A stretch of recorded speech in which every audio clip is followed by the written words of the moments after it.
భక్తిశక్తి ప్రతిరూపం హనుమంతుడు. అయోధ్యాధిపతి శ్రీరాముని కథలో హనుమంతుడి పాత్ర అమూల్యమైనది.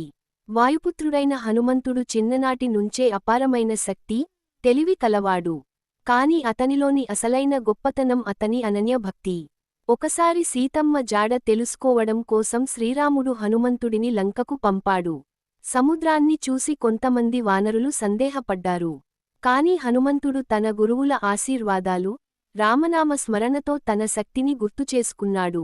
ఇది నా శక్తి కాదు, నా రాముడి దయ అని అనుకొని గర్జిస్తూ సముద్రాన్ని దాటి లంకకు చేరాడు.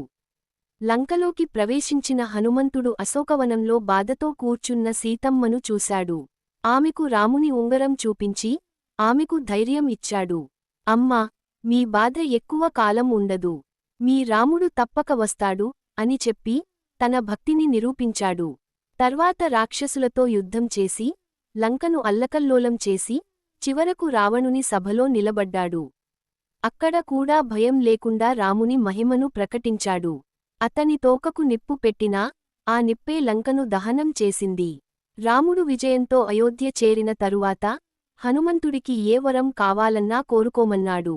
హనుమంతుడు నమ్రతతో, ప్రభూ, మీ పాదసేవే నాకు శాశ్వత వరం అని కోరాడు. అందుకే హనుమంతుడు శక్తికి మాత్రమే కాదు, వినయానికి, భక్తికి ప్రతీకగా నిలిచాడు.